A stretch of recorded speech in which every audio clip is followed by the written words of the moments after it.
Gracias por estar con nosotros aquí en Diálogo de Impacto. Soy Emma Calderón y ya estamos listos para nuestro programa de hoy. Obviamente vamos a dejar el tema político porque hoy realmente estamos preocupados. ¿Inician o no la temporada lluviosa aquí en el país? Pues justamente es el tema que vamos a abordar en breves instantes. ¿Y con quién mejor? Con un experto. Con un experto que conoce realmente en detalle lo que nosotros vamos a dar. Pues el fenómeno del Niño produce una canícula más intensa y larga. Y vean ustedes qué es lo que nos dice este tema. Y esto pues es lo que nos interesa justamente. Esto se traduce en sequías, especialmente desde finales de junio hasta principios de septiembre, que como sabemos pues ya esta semana, la próxima semana inicia el mes de septiembre. ¿Qué nos dice esto? Que los lugares más afectados por este efecto de la canícula y lo que llaman el superniño han sido Choluteca, Valle El Paraíso, Francisco Morazán, La Paz, Ocotepeque, Comayagua, Intibucá y Lempira. ¿Estamos en los últimos días del fenómeno del Niño? ¿Ya inicia la temporada lluviosa? Pues justamente es el tema que vamos a abordar hoy. Y es interesante porque justamente Copeco ha decretado alerta verde. Alerta verde este fin de semana. Y nos preocupa porque es la mitad, justamente la mitad del país. Está aquí con nosotros, ¿quién mejor? Un experto, Francisco Arreñal, todos lo conocemos. Muchísimas gracias, don Francisco, por estar aquí con nosotros en Diálogo de Impacto. Muchas gracias a usted, más bien, licenciada Emma Calderón, por habernos invitado a este importante programa muy conocido y muy gustado a nivel nacional. Sí. Don Francisco, ya estamos terminando la canícula, sí o no, y ya vamos a entrar a la etapa de la temporada lluviosa.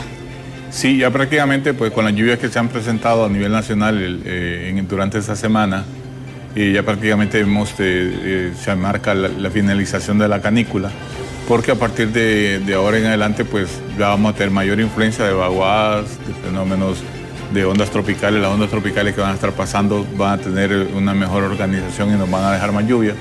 Sin embargo, no va a ser igual que un año normal, licenciada Calderón. Ahorita estamos bajo la influencia del fenómeno del Niño moderado. Se pronostica que el otro mes ya el Niño va a ser de intensidad fuerte y se va a mantener así por el resto del año. Entonces, este mes de septiembre esperamos lluvias, porque septiembre es un mes bastante lluvioso, pero no lluvias igual a un año normal, sino que menos lluvias que el promedio. Y lo mismo esperamos para el mes de octubre, debido a esta ocurrencia del fenómeno del Niño. Sí, porque eso es lo que nos preocupa, porque si decimos que en septiembre vamos a tener disminución, porque eso es lo que más se afecta es el sector de la producción, la agricultura. Sí, vea que es importante aclarar algo, porque la vez pasada se interpretó un poco mal en algunos sectores del territorio nacional el hecho que hablamos de que íbamos a tener una canícula más intensa que el promedio. Si usted revisa los datos, pues vemos que justamente donde dijimos que iba a llover menos, llovió menos, no solamente durante el mes de julio, sino que también en mayo y junio. Sin embargo, en la zona comercial, en la zona de producción de lógica comercial de granos básicos, las lluvias que cayeron fueron menores, pero fueron suficientes para mantener el cultivo. O sea que no se afectó tanto la producción. Hemos platicado con las autoridades de la Secretaría de Agricultura y Ganadería, hay una estrecha relación. Tenemos un comité interinstitucional de la sequía donde participan varias ONGs y varios organismos de ayuda humanitaria y también de seguridad alimentaria que trabajan en el campo de la producción y de producción sostenible, donde nos han informado que prácticamente pues el impacto en los cultivos en la parte de lógica comercial no fue más bien tuvimos condiciones propicias porque hubo bastante sol, con lluvias no en abundancia, sino que justamente las que... Sí, porque eso notamos, ¿verdad? De que no que tuvimos, bueno, unos días horribles de calor, espantoso, y llovía. Y eso fue lo que permitió realmente beneficiar al sector productivo, y esa es una buena noticia realmente. Sí. Algunos sectores de Choluteca, Lloro e incluso en el Valle de Quimistán, sí se perdieron varios cultivos, pero la cantidad de parcelas fue mucho menor a la que se pensaba en un inicio, y eso también porque también en el sur mucha gente no sembró en periodo de primera. Y como les repito, las lluvias que se dieron en varios sectores de Olancho, por ejemplo, y de Jamastrán, fueron lluvias menores que el promedio, pero eran suficientes para mantener el cultivo. Y eso es precisamente el mensaje de ahora. Septiembre y octubre son meses bastante lluviosos. A pesar de que tengamos una disminución de un 20, un 30% menos de lluvia, hay varios sectores del país que la cantidad de lluvia que cae en septiembre y octubre, aunque tenga un 20% o un 30% menos, es suficiente para sacar adelante un cultivo como el maíz. Sí, y aquí es donde viene esta parte, porque es interesante. ¿Por qué Lloro? Mire qué interesante. Choluteca y Valle sabemos que está dentro del corredor seco, de ese corredor de todo el alrededor del Pacífico, pero realmente Lloro también resultó bastante afectado. Sí, algunos sectores de Lloro, por ejemplo, la parte agrícola cercana a la cabecera, hacia el lado de Morazán, también en el Negrito, ahí llovió menos que el promedio. Sin embargo, en Sulaco, en Llorito y hacia Jocón, ahí las cantidades de lluvia fueron buenas. Bueno, usted pudo ver incluso el problema que tuvo Lloro este año es que en diciembre del año pasado, enero de este año, febrero y marzo, llovió muy poco en el departamento de Lloro. Ahí llueve también durante esos meses, y por ejemplo en el Valle del Aguán, en la parte de Olanchito, ahí tuvimos incluso reportes de pérdidas de ganado por muerte, por falta de alimento y por falta de agua, porque fue bastante seco y llovió poco durante mayo, junio y parte de julio en esa zona, y entonces tuvo ese impacto. Sí, y esto sí vemos, por ejemplo, lo que sucedió ayer. Ayer cayeron ya las primeras lluvias. Estamos viendo también mucho reporte de Copán. Copán está siendo bastante afectado, golpeado por los cambios climáticos últimamente. Sí, usted recuerda en Copán hace un par de meses, hace como un mes, tuvimos lluvias intensas que incluso dañaron el parque arqueológico, muy focalizadas ahí cerca del Trifinio, donde sí tuvimos unas precipitaciones bastante intensas, y solamente en ese sector. Esa es parte de lo que estamos teniendo. O sea, el fenómeno del Niño que tenemos es atípico, porque aparte de que tenemos calientes las temperaturas del Océano Pacífico, también están calientes las temperaturas en el Mar Caribe y están calientes en el Océano Atlántico Norte. Entonces, esa parte está haciendo que tengamos una interacción de días bastante secos, y también de repente se forman sistemas que nos pueden producir inundaciones, y ese es el escenario que estamos teniendo. O sea, vamos de sequía a inundaciones. Podemos tener los dos escenarios, porque puede ser que un mes tengamos quizás 15 días o 17 días sin lluvia, o podemos llegar hasta los 20 días sin lluvia. Sin embargo, en 3 días que llueva, podemos tener lluvias intensas que pueden más bien cambiar el escenario de sequía a inundaciones repentinas, aguas que rápidamente van a drenar hacia los ríos y hacia el mar.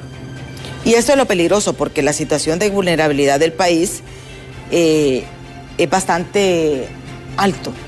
Y lamentablemente solo son promesas, porque yo lo voy a decir, aquí la responsabilidad es de todos los gobiernos que han pasado. Nos prometen. Yo les digo, miren, esos bordos de azúcar, como le llaman, ¿cuántos millones, miles de millones se invirtieron en esos bordos de azúcar? Y eso no funciona. Se tienen que buscar mecanismos a largo plazo. Sí, la verdad que bien manejados pueden funcionar, y han funcionado, sí nos han protegido a veces. El problema es que cuando tenemos la rotura de uno de ellos, hay que recordar que tenemos incluso asentamientos humanos sobre los bordos, que no ha habido un ordenamiento territorial, tanto a nivel municipal como departamental y nacional, en el manejo de los bordos. O sea, hay una temática, toda una temática social ahí atrás que hay que trabajar más en eso. Hay que hacer un ordenamiento territorial, hay que hacer un proceso de mantenimiento de los bordos constante, y también de la limpieza de los canales de alivio. Pero de nada sirve que limpiemos los canales de alivio, licenciada, si no protegemos la cuenca en la parte alta. Recordemos que en la parte alta la cuenca ha resultado bastante afectada. Tuvimos el caso del gorgojo de pino que involucró pues la deforestación de miles de hectáreas en el país, y eso ha dejado el suelo desnudo, que pues, cuando llueve fuerte todo ese sedimento baja rápidamente para las partes bajas de los ríos y eso pues se manifiesta en sistemas de protección también que se han hecho en el Valle de Sula. Y no digamos en aquellos sitios donde no hay sistemas de protección. Entonces podemos decir que sumado a todos los daños de MITS, porque tenemos que hablar de MITS, porque hay muchas zonas afectadas por MITS que jamás se repararon. Ni se les dio tampoco el nivel de protección, podemos decir. Después vinieron tantos fenómenos, nos coronamos, como dicen, con esta iota, pero no habíamos recordado el gorgojo descortezador, que el gorgojo descortezador descombró, se comió miles de hectáreas de bosque aquí en Honduras. Sí, y ese manejo, ese mal manejo de la cuenca, más las prácticas agrícolas que tenemos de quema para sembrar, con quemas que no son controladas y a veces traspasan la frontera hacia la parte forestal, pues nos ha creado este problema de una degradación ambiental muy importante, muy fuerte en la cuenca alta, que se manifiesta con pérdidas de suelo y transporte de sedimentos hacia las partes bajas, hacia los embalses incluso, que nos están haciendo que tengamos un problema hidráulico muy fuerte en las partes bajas debido a esa cantidad de sedimento que está bajando. Entonces necesitamos trabajar más en la parte de reforestación, necesitamos trabajar más en la parte de manejo de cuencas, porque de nada sirve que pongamos, construyamos represas si no protegemos la cuenca, porque rápidamente la represa se va a llenar de lodo. ¿Qué es lo que sucede realmente, por ejemplo, en los Laureles, verdad? Sí, tenemos esa represa tiene un serio problema porque la mayor parte es sedimentación. Hay una fuerte cantidad de sedimentación, según nos han dicho los ingenieros de la OMAPS en este momento, que lastimosamente no tenemos sistemas alternos para poderla limpiar, porque si nos ponemos a limpiarla nos quedamos sin agua. Entonces es un problema de manejar mejor esta parte de las cuencas. Sí, aquí estamos viendo. En estos momentos estamos en alerta verde por 72 horas en 13 departamentos. El Paraíso, Yoro, Choluteca, Valle, Francisco Morazán, La Paz, Lempira, Intibucá, Copán, Santa Bárbara, Cortés, Yoro y Comayagua. Más de la mitad del territorio. Sí, esto es porque el fenómeno que estamos teniendo está produciendo lluvias a nivel nacional. Pero las mayores concentraciones las tenemos en las montañas, en la sierra de Comayagua, que llega desde Francisco Morazán hasta el sur de Yoro. Tenemos Montecillo también, que está al otro lado del Valle de Comayagua, que bordea la división política entre Intibucá, Lempira y Comayagua, incluso hasta Cortés, entre Cortés y Santa Bárbara. Luego tenemos la Sierra de Puca-Opalaca, que está al norte de los departamentos del occidente, y tenemos la Sierra de Celaque, que prácticamente va por el centro de esos departamentos. Entonces, todas esas sierras, justamente ahí la interacción de los vientos con aire húmedo al chocar con esas montañas, forma nubes y es ahí donde esperamos las mayores precipitaciones. Pues estamos esperando acumulados de hasta 100 milímetros, que eso puede hacer que ríos pequeños, sobre todo que bajan de las montañas, tengan crecidas repentinas que puedan significar una amenaza para los pobladores que viven en la ribera de los mismos. Por eso esta alerta que abarca casi la mitad del país. Sí, y aquí les digo, porque, vea, por ejemplo, en el embaulamiento de la Quebrada del Sapo, si usted recuerda, antes era un desastre, ¿verdad? Sí. Antes se llevaba de encuentro hasta los mercados. Se establecieron prácticas y eso es lo bueno, se buscaron soluciones. Obviamente hay sobrepoblación y la basura, ¿cómo afecta cuando cae en lluvia? Sí, eso es una... Mire, yo no sé, pero pareciera que nos encanta tirar la basura a la calle y al final ese es el grave problema que tenemos. Sí, el manejo de los desechos sólidos es un problema muy importante en las urbes de Honduras. En distintas ciudades usted mira que es el principal problema, ya que los sistemas de drenaje se obstruyen y entonces colapsa todo el sistema de conducción del agua lluvia hacia las partes de los ríos y eso pues se manifiesta con inundaciones. Usted ahora cada vez que tenemos lluvia fuerte es fácil escuchar cómo ciudades como Juticalpa, Catacama, Danlí, Choluteca, Nacaome, La Paz, incluso Intibucá, La Esperanza, el mismo Copán, Santa Rosa de Copán Ruinas, San Pedro Sula con la calle 13, todas estas cosas que se están dando es por sistemas de drenaje mal diseñados o con poca capacidad y que de acuerdo fueron diseñados con periodos de retorno de 20 años que se daban antes en los estudios hidrológicos, pero ahora se ha visto que el cambio climático está haciendo que las lluvias que antes se daban en 2 horas, ahora se den en media hora. Entonces eso prácticamente desborda la capacidad de conducción del agua lluvia y se manifiesta con desbordamiento de ríos. Y si a esto le agregamos el mal manejo de los desechos sólidos, como miramos en las imágenes, eso pues nos crea un problema muy serio en el manejo del agua cuando tenemos fenómenos como este que nos está afectando en este momento, que nos puede producir lluvias intensas debido a la formación del tipo de nube que se puede dar por el fuerte transporte de humedad desde las costas del país hacia las partes montañosas. Sí, y esto es lo que nos preocupa, porque no solamente son lugares, por ejemplo, como Tegucigalpa, me sorprende, por ejemplo, Copán. Copán todo el año estuvo siendo afectado por las lluvias, inundaciones fuertes. Sí, ahora en Copán, recuerde que Copán tiene una orografía muy especial, parecida a la de Tegucigalpa, está rodeada de cerros, Santa Rosa de Copán principalmente, y cuando tenemos lluvias fuertes, cuando tenemos chubascos fuertes, pues los sistemas de conducción del agua colapsan, como le digo, y nos crean problemas. Hay afectaciones por las casas que están a la orilla de las quebradas, porque el transporte de desechos sólidos también es muy importante y obstaculizan el libre paso del agua estas crecidas pues superan fácilmente la capacidad de conducción del agua lluvia y se manifiesta con este tipo de inundaciones. Pero no solamente eso, también, licenciada, también, le repito, pues no tenemos una ley de ordenamiento territorial que se aplique a nivel municipal donde se identifique qué sitios no deben de ser habitables debido a los problemas que tenemos. Y eso lo estamos viendo, por ejemplo, en San Pedro Sula, por ejemplo, en el Valle de Sula, tienen serios problemas por esto, porque se están ubicando en la zona de los Bortos, pero es bien difícil porque es un drama humano, se tiene que buscar una solución a largo plazo. Sí, es un problema bastante serio.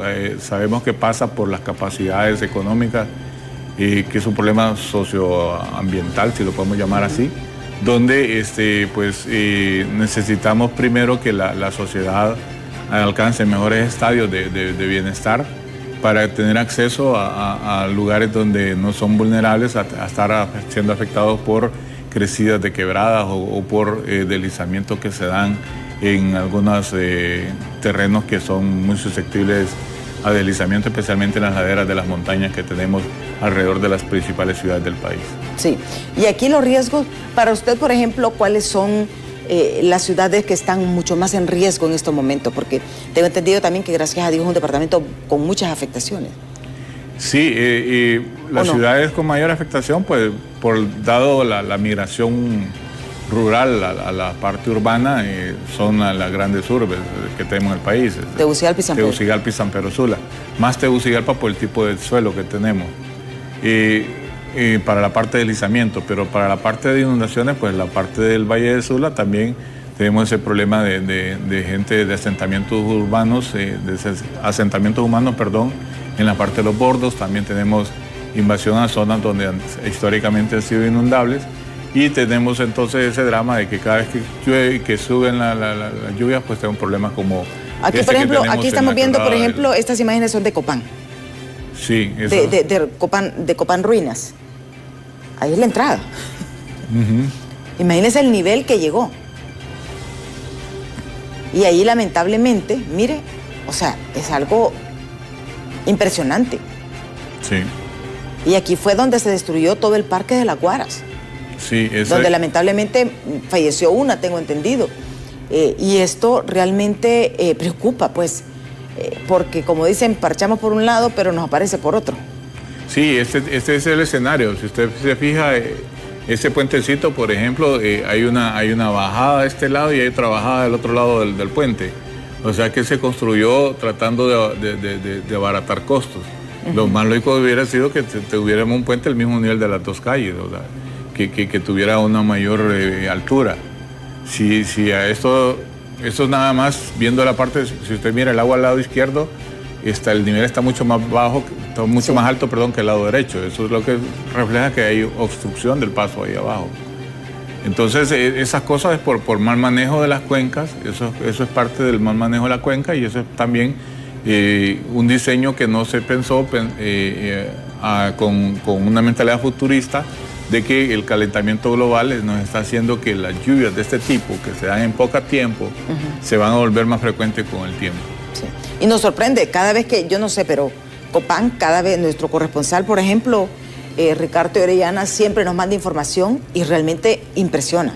Impresiona lo que está sucediendo en Copán. Y esa es otra cosa, que creemos que como aquí hay sequía en otros departamentos, porque Honduras, por su ubicación geográfica, o sea, tiene un clima demasiado variado. Sí, es más, si ustedes revisan los pronósticos que hicimos nosotros, dijimos que íbamos a tener sequía en el centro del corredor seco, pero en el occidente dijimos que no iba a haber mayor problema, que las lluvias iban a estar dentro de los promedios. Y ahí hay zonas en el lado de Copán, ahí cercano al Tripinio, por ejemplo, y cercano a Celaque, donde las cantidades de lluvia que caen son impresionantes. A veces tenemos chubascos en menos de 24 horas de 80, 90 milímetros y por lo menos 3 o 4 veces al mes. Y esas cantidades de lluvia, cuando se dan más cerca de una zona urbana, pues sí nos crea este tipo de problemas. Sí, y esto es lo que sucede en Tegucigalpa y San Pedro Sula. Las calles convertidas en ríos. Porque esa es la otra cara. Usted habla con la gente de San Pedro Sula, le dice que la calle 13 se convierte en esto cada vez que tenemos lluvia. Que llueve un poco fuerte hacia el lado del Catarino, hacia el lado de la universidad del Valle de Sula, tenemos estas crecidas muy importantes en la calle 13. Y si usted habla con la gente antigua, dice que por ahí pues antes parece que había una quebrada.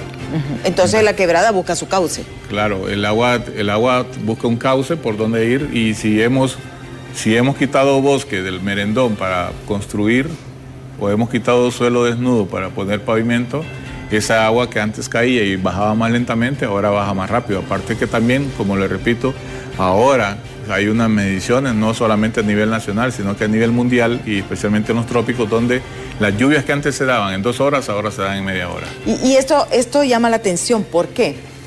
Y le voy a decir por qué. Porque vemos muchos centros comerciales. No voy a mencionar nombres por no herir susceptibilidades, ¿verdad? Mire, la mayor parte de los centros comerciales se ha construido sobre quebradas. Y como nos dice nuestro experto, el agua busca su cauce natural. Si usted construye sobre una quebrada, esa agua va a buscar esa salida. Tenemos que aprender a respetar la naturaleza, don Francisco. Sí, y como le repito, es parte del ordenamiento. Si hay una zona que es el cauce natural de una cuenca hidrográfica o de un río, y nosotros tratamos de estrechar ese camino o disminuir esa área, en algún momento esa área la cantidad de agua que cae puede buscar el área que tenía antes. Si desde luego teníamos un área bastante grande antes, porque han habido lluvias que han alcanzado esos niveles. Y si pretendemos reducir ese cauce, entonces lo que estamos haciendo es obligando al agua a buscar otras rutas por donde drenar hacia el río. Y a veces no solamente son quebradas ni ríos, sino que son desagües naturales que van formándose. Que funcionan como quebradas cuando hay lluvia intensa. Exactamente, cuando hay lluvia funcionan como quebradas. Cuando en sequía no tienen agua. Pero también tenemos que aprender a respetar esas. Claro, todo eso es parte del diseño ingenieril que tienen que hacer las personas que se dedican a este rubro, especialmente a hacer unos estudios hidráulicos más precisos, pensando en el calentamiento global y las consecuencias y el impacto que está teniendo. Porque por lo general nos vamos a la literatura vieja, donde hacen estimaciones de caudales de lluvia que caen por algunos lugares, cuando no existía una distribución de las lluvias como la que se están dando ahora, y que se atribuyen prácticamente al efecto invernadero y al calentamiento de la tierra. Si tenemos que ir a pausa, cuando regresemos, ¿qué nos espera este septiembre y octubre? Y también la colita de noviembre, ¿verdad? Porque hay todavía muchos, hemos visto que en los últimos días se han formado muchos fenómenos climatológicos en el Atlántico y en el Pacífico. ¿Qué nos espera en estos meses? Es lo que vamos a abordar después de pausa. Así que no nos cambie, que ya volvemos con ustedes.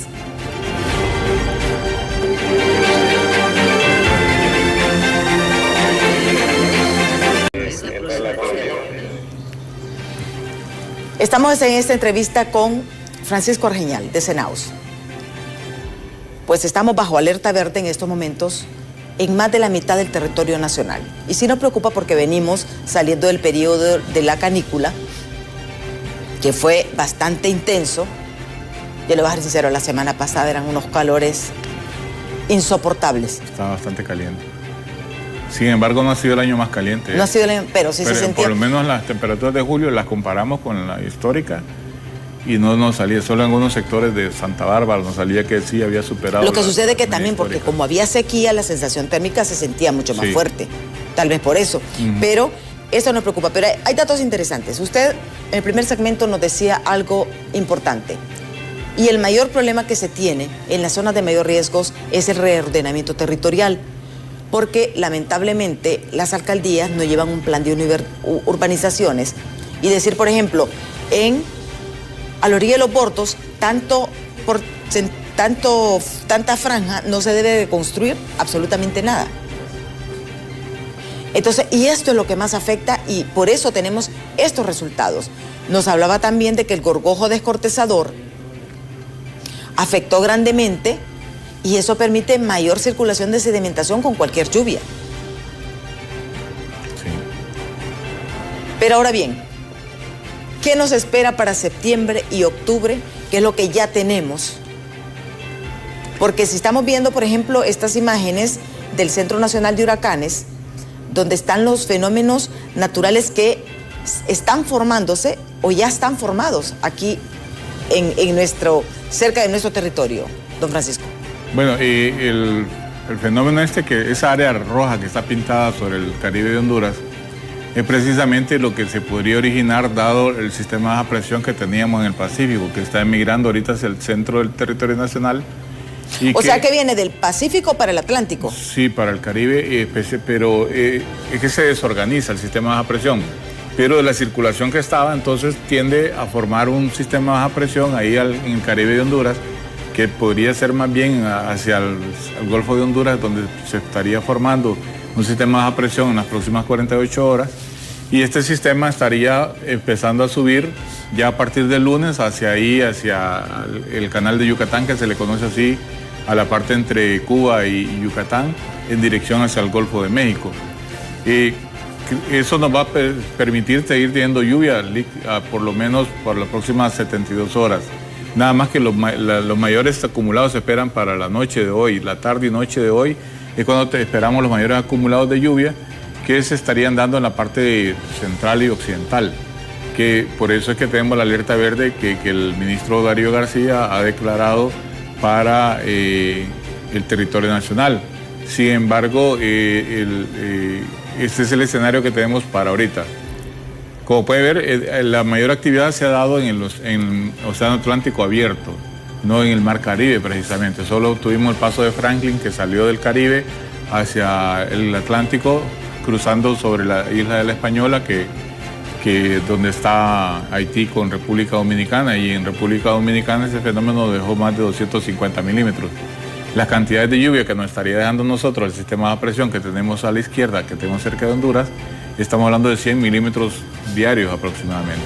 Entonces no son cantidades como las que nos dejaría una tormenta, pero no debemos de bajar la guardia tampoco por la vulnerabilidad que tenemos, que usted ya explicaba al principio del programa. En cuanto a la actividad ciclónica, pues esperamos y si usted recuerda, históricamente Honduras ha sido golpeada por ciclones tropicales en septiembre y octubre. Bueno, y noviembre con Eta y Iota. Con Eta y Iota, y no solamente eso, tuvimos en el 2005 una actividad ciclónica muy importante durante el mes de noviembre. Y justamente este año la Universidad de Colorado ha puesto el año 2005 como uno de los años análogos de lo que podría ocurrir esta temporada ciclónica. Entonces, o sea que este año podría haber fenómenos naturales en el mes de noviembre.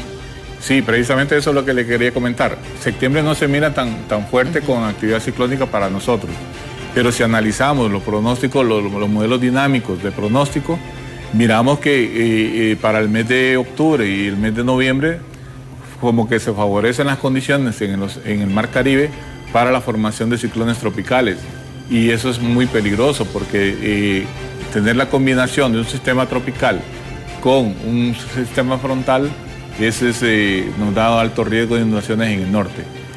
Recordemos que eso ha ocurrido en otros años. Entonces este año, como les repito, el septiembre no se mira tan fuerte, debemos de montar vigilancia, sobre todo a finales de octubre y principios de noviembre.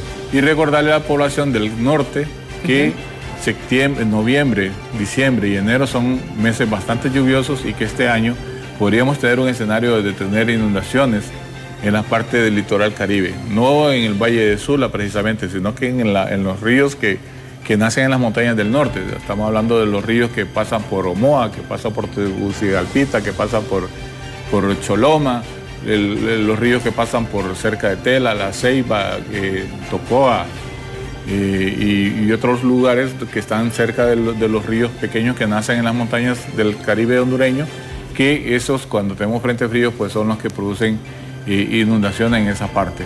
Este es el mapa de lluvia que tenemos a la derecha de lo que esperamos para el día de hoy. Esos puntos rojos, estamos hablando de cerca de 80 a 100 milímetros y por eso la alerta verde que tenemos debido al sistema que tenemos de baja presión que podría migrar hacia el norte y empezar a formar un sistema de baja presión en el Caribe que nos estará siempre permitiendo el ingreso de humedad del Pacífico, continuando las lluvias prácticamente por unas 72 horas, nada más que lo mayor intensidad la esperamos el día de hoy y posiblemente mañana, pero ya más focalizada más hacia el occidente del país. Sí, pero aquí vemos que el Caribe va a estar siendo afectado y aquí es una zona pesquera. Sí, pero si usted analiza, si uno revisa los modelos, y es más, revisa la información que está asociada a este sistema, le dice que la probabilidad de desarrollo de un ciclón tropical en las próximas 48 horas es menor de un 30%. O sea que no hay tanta... No hay tanta probabilidad. Las probabilidades se incrementan a partir de unas 48 horas o 72 horas, ya cuando el fenómeno empieza a alejarse del Caribe, que esté más hacia el norte de las islas de la bahía.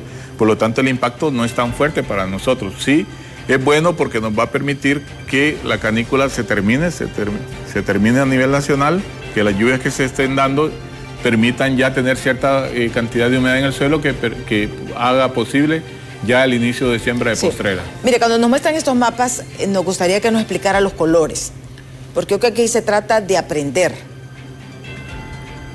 Sí, si usted revisa la escala de la derecha, esos son los milímetros que representa cada color. El color café es menores de 5 milímetros, es agua que prácticamente no moja o no corre, salvo cuando llega ya a los 5 milímetros que el agua empieza a correr sobre el suelo.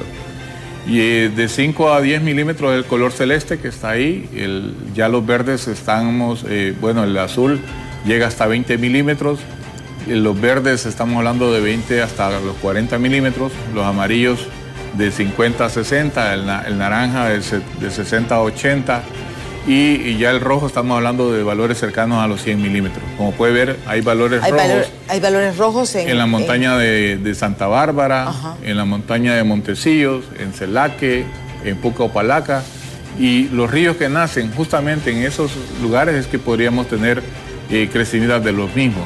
Lo mismo que para el lado de la Mosquita, allá en la montaña de Sico podemos ver algunos valores ahí cercanos a los 60 milímetros, que es una lluvia bastante importante que podría ser que el río que pasa por Brus Laguna, por ejemplo, presente alguna crecida importante. El río Plátano también podría incrementar su caudal y el mismo río Sico.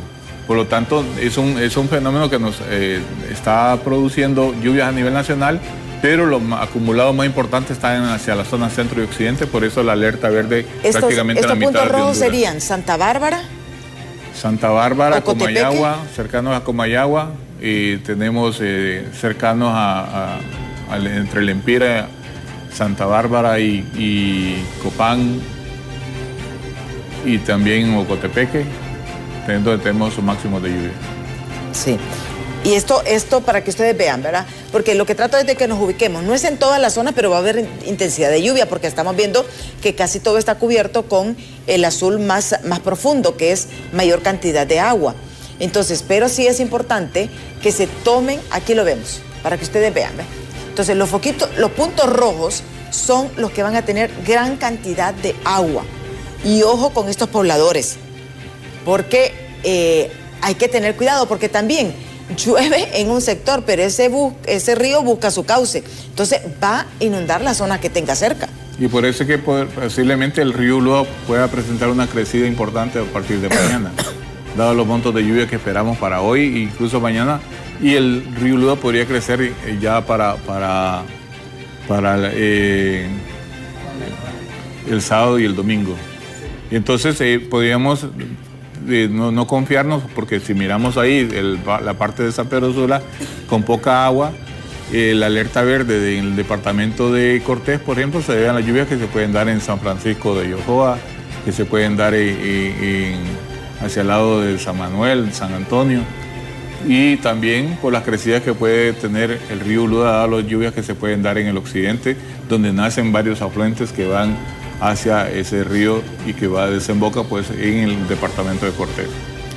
Y aquí es importante, está alertando que el río Ulúa podría subir de nivel, porque de esto se trata, no es de alarmarnos, es de prevenir. Entonces las personas que viven a la orilla de estos puertos es bueno que empiecen a tomar medidas. Sí, recordemos que esa es una alerta verde. La alerta verde involucra actividades de seguimiento de los fenómenos, estar alerta a que se pueden dar situaciones de riesgo.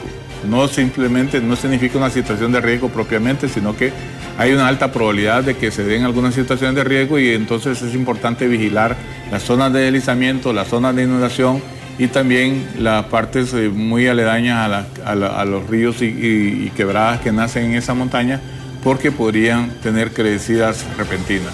Sí. ¿Qué otros ríos dentro de Occidente podrían también subir de nivel? Estamos hablando de, bueno, ya dijimos, el Ulúa en la zona del Valle de Sula. Es que el Ulúa, si usted mira, el río Higuito nace en gran parte de ahí de Copán, y el río Grande de Otoro desde el norte de Intibucá, y que recoge agua incluso de Santa Bárbara, y todo eso va para el río Ulúa. Sí. Y hacia el lado de Comayagua pues tenemos el río Muya, que también recoge agua, pero esa agua va para el Cajón. Entonces hay que valorar varios. Pero a mí me preocupan más los ríos pequeños que van hacia esos ríos. Los ríos chiquitos que van, por ejemplo, hacia el río... ¿Los afluentes? Sí, hacia el río Higuito, que es afluente del Ulúa. O los ríos chiquitos que van hacia el río Umuya, que nacen ahí principalmente en la sierra de Montecillo o nacen en la sierra de Comayagua. Y es ahí donde tenemos que vigilar esos ríos. Y también la zona del occidente, recordemos que es una zona bastante susceptible a deslizamientos. Por lo tanto, hay que vigilar también los movimientos de ladera, especialmente en aquellos sitios que históricamente han presentado deslizamientos cuando llueve de manera seguida. Sí, y esto es importante porque tenemos que empezar a tomar acciones. Ahí estamos viendo de lo que nos ha sucedido. Esto creo que fue cuando Eta y Iota, estas imágenes, eso es en la Mosquitia. Y es interesante porque usted ve que en la Mosquitia las viviendas todas están sobre polines. Sí, es una zona. Mire, la Mosquitia, miren, casi 2 metros tienen, ¿verdad? Más. 1,5 metros, más. Sí. Entonces, por eso hay menos pérdidas humanas, de vidas humanas, porque ellos han respetado. En la Lima antes se construían así las casas. En la Lima, en Tela también, porque Tela también, mire, ahora Tela se va a la Lima y tenemos casas a nivel del suelo. Exactamente, no, y a nivel del suelo y a la par del bordo. Sí. O sea, porque eso es lo que tenemos ahí en la Lima. Sí. O sea, no estamos siguiendo los patrones o lo que nos han enseñado los ingenieros antiguos cuando se preparaban para una temporada lluviosa que antes supuestamente... Don Francisco, si aquí en el Valle de Sula las casas se construyeran así, no tendríamos problemas.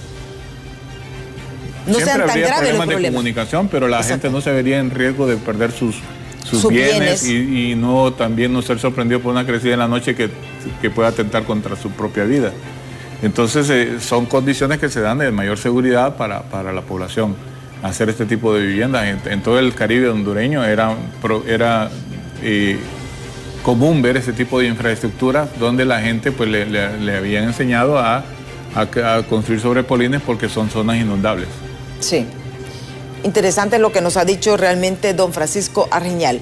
Obviamente en estos momentos dentro de las recomendaciones que se están dando es que recomiendan precaución en aguas profundas de embarcaciones de bajo calado. También se pide a la población no cruzar ríos, riachuelos y vados con nivel alto de crecimiento, porque ese es otro problema que tenemos. Sí. Mire, pareciera mentira, pero ¿cuántas veces se le ha explicado a la gente que el agua corre, pero también tiene un peso y que un humano, un vehículo, no puede detenerlo. Y hemos visto cómo gente irresponsable cruza esos ríos y han perdido la vida. Sí, hay gente que no tiene en consideración eso. Bueno, cuando uno se para en una corriente y el agua le da a la rodilla, lo trata de botar la corriente. Exactamente. Ahora imagínense una corriente que le da arriba de la cintura. No lo puede detener uno. Y la gente cree que un vehículo es muy pesado. Recordemos que el vehículo funciona como una burbuja de agua, de aire, perdón, también. Y el aire flota sobre el agua. Sí. Entonces un vehículo es fácil de arrastrarse. Ustedes lo vimos la vez pasada en las inundaciones que tuvimos hace un par de años aquí en el Distrito Central, donde la quebrada de los Jucos o la quebrada La Salada se llevó un vehículo aguas abajo, Sí. un cabina y media, un carro pesado supuestamente. O lo hemos visto en otros lados, en Cantarrana, lo hemos visto en Olancho, lo hemos visto en Choluteca, lo hemos visto en Valle, donde la gente imprudentemente trata de cruzar esas quebradas crecidas, o son sorprendidos por una cabeza de agua que le llaman ellos. Porque eso es lo que sucede. Si usted mira que está creciendo el río y está lluvia fuerte, obviamente no puede pasar. O si llovió la noche anterior, si escuchó que estuvo lloviendo fuerte en la montaña y usted va a cruzar una quebrada, si lo va a hacer tiene que tomar todas las medidas de prevención y no hacerlo de manera confiada. Sí, y esto es lo que nos debe de preocupar porque, como les digo, al final lo que se busca es salvaguardar vidas. Pero sí tenemos que estar preparados para estos cambios, como nos dice don Francisco, en estos últimos meses del año, septiembre y octubre, vamos a tener periodos de sequía y periodo lluvioso. Y eso es peligroso porque una lluvia fuerte puede provocar inundaciones, va a bajar mucha sedimentación. Si usted tiene una entrada de humedad como la que estamos viendo ahorita, después de 3 días con bastante sol, eso nos deja esas formaciones de tipo de nubes, esas nubes que producen hasta caída de granizo a veces. Producen también vientos rachados que pueden botar un rótulo, pueden botar un árbol o pueden levantar un techo de una casa mal armado. Entonces todas esas cosas son las que se podrían dar en el transcurso del mes de septiembre de este año. Sí, porque hemos visto mucha intensidad de lluvia de granizo aquí en Honduras últimamente. Sí, ustedes fíjense, antes era raro hablar de granizadas, ahora es más común hablar de granizadas, no solamente en Tegucigalpa ni en el sur, sino que también en el occidente, en el oriente, en todas partes del país. Ya la gente se está acostumbrando a ver eso y más en varios lados también ya se empiezan a documentar microtornados. Que también también se están generando microtornados. Sí, eso se dan cuando las nubes son muy grandes y tienen demasiado movimiento, nosotros le llamamos demasiado turbulencia, le llaman algunos, pero también es demasiada vorticidad, le llamamos nosotros, que empieza el viento a hacer remolinos que se dan en este tipo de nubes y que se pueden manifestar hasta el suelo creando microtornados o que crean trombas marinas en el mar también. Interesante, porque microtornados y trombas, ¿verdad? Trombas marinas si se dan sobre el agua, sobre el mar y sobre el territorio nacional sería microtornados porque no tienen la magnitud de un tornado de los que se dan en Estados Unidos, sino que son más pequeños, con velocidades de viento un poquito menores, pero capaces de hacer daño también. Sí, y estas son cosas. Antes era un sueño ver granizo, pero ahora ya es popular. Sí. Estos microtornados y estas trombas, porque ahora vemos, se dan más en el Caribe, ¿verdad? Las trombas. Sí, se logran ver más en el Caribe, más seguido. Sin embargo, también ya hay, si usted se acuerda, hace unos años atrás, había un video de unas láminas dando vueltas sobre San Marcos de Colón, en el sur, o unos videos que tomaron unos estudiantes en Ciguatepeque de un microtornado también. Hace poco miré unas fotos aquí en el Distrito Central, hacia el lado suroeste de la ciudad, donde también se miraba una circulación como asociada a un microtornado. Y son cosas que se van dando. Lo que pasa es que en algunos lugares duran fracciones de minutos, o lo más unos 3 minutos. Sí, pero dejan destrucción. Sí, o no se ve tanto el daño, porque son 3 minutos, pero sí ya empiezan a darse. Y ese tipo de calentamiento del suelo, con el transporte de humedad, eso va a hacer que esas nubes se vuelvan cada vez más grandes y esas nubes grandotas son las que producen ese tipo de fenómenos y por lo tanto van a empezar a aparecer más frecuentemente. No solamente la caída de granizo, sino que también la pérdida de rótulos y también el derribamiento de árboles y el levantamiento de techos. Sí, bueno, el tiempo se nos ha agotado, lo importante de ahora es limpiar las cunetas, limpiar los techos. Cortar ramas de árboles que estén muy cerca de los techos de las casas. Y si son árboles que están con ya mala salud, pues también empezar a podarlos porque con los vientos fuertes que se van a dar en septiembre este tipo de nubes que se van a dar podrían significar amenaza para la gente si estos árboles están muy cerca de sus viviendas. Sí, bueno, una buena sugerencia. Ya ven, hemos descubierto muchas cosas hoy en el programa. Muchísimas gracias a don Francisco Reñal por habernos acompañado. Esperemos que el programa haya sido ilustrativo y educativo. Y recuerden, tenemos que respetar la naturaleza. Tenemos que protegernos. Y primero salvaguardar nuestras vidas. Si le hacen un llamado, vamos 72 horas de lluvias. Ojo y estar pendiente, especialmente las personas que viven en las zonas de riesgo. Muchísimas gracias a don Francisco por habernos acompañado. Con mucho gusto, licenciada. También muchas gracias por habernos invitado. Y a ustedes, televidentes, 1.000.000 de gracias. Yo soy Oscar, les espero el lunes aquí en Diálogo de Impacto en punto de las 7 de la mañana. Y las dejo con Ani y con Ana con toda la información del momento en Hola Honduras. Hasta el lunes.